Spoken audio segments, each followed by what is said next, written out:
ಇನ್ನು ಹಾಸನದ ಅಶ್ಲೀಲ ವಿಡಿಯೋ ಕೇಸ್ನಲ್ಲಿ ಎಸ್ಐಟಿ ಅಧಿಕಾರಿಗಳ ತನಿಖೆ ನಡೀತಾ ಇದೆ.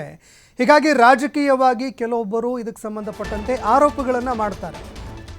ಪ್ರಕರಣಕ್ಕೆ ಸಂಬಂಧಪಟ್ಟಂತೆ ಎಸ್ಐಟಿ ತನಿಖೆ ನಡೀತಾ ಇದೆ. ಆದರೆ ರಾಜಕೀಯವಾಗಿ ಕೆಲವೊಬ್ಬರು ಈ ಪ್ರಕರಣಕ್ಕೆ ಸಂಬಂಧಪಟ್ಟಂತೆ ಆರೋಪಗಳನ್ನು ಮಾಡ್ತಾರೆ.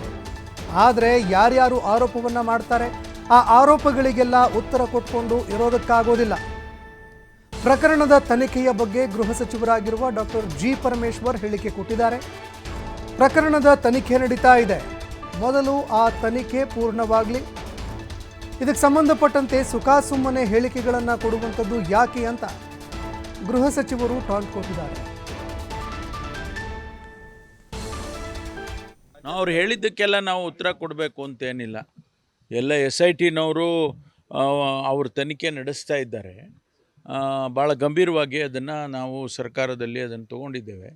ಹಾಗಾಗಿ ಅದು ಪ್ರತಿನಿತ್ಯನೂ ಕೂಡ ಏನು ನಡೆಯುತ್ತೆ ಅಂತ ಹೇಳಿ ನಾವು ಅಪ್ಡೇಟ್ ಮಾಡಿ, ನಮಗೆ ಗೊತ್ತಿರೋದಿಲ್ಲ, ನಾವು ವರದಿ ಬರೋವರೆಗೂ ನಮಗೂ ಗೊತ್ತಿರೋದಿಲ್ಲ. ಅನೇಕ ವಿಚಾರಗಳು ಅವರು ಪ್ರಾಸೆಸ್ನಲ್ಲಿ ಇರ್ತಾರೆ, ಅದನ್ನೆಲ್ಲವನ್ನು ನಾವು ಬ್ರೀಫ್ ಮಾಡೋಕ್ಕಾಗಲ್ಲ. ಅವರು ಟೀಕೆ ಟಿಪ್ಪಣಿಗಳು ಮಾಡ್ತಾ ಇರ್ತಾರೆ, ಅದಕ್ಕೆಲ್ಲ ಉತ್ತರ ಕೊಟ್ಕೊಂಡು ಕೂತ್ಕೊಳ್ಳೋಕ್ಕಾಗೋದಿಲ್ಲ. ಕೊಡಲಿ, ಅವ್ರು ಏನು ಬೇಕಾದ್ರೂ ಕೊಡಲಿ, ನಾನೇನು ಹೇಳೋಕ್ಕೆ ಹೋಗೋದಿಲ್ಲ.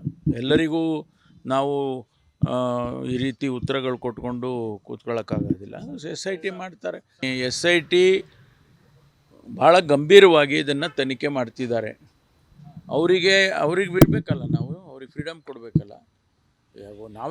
ಎಲ್ಲರೂ ಒಂದೊಂದು ಹೇಳಿಕೆ ಕೊಡ್ತಾ ಹೋದರೆ ಅದಕ್ಕೂ ಉತ್ತರ ಹೆಂಗೆ ಕೊಡೋಕ್ಕಾಗುತ್ತೆ?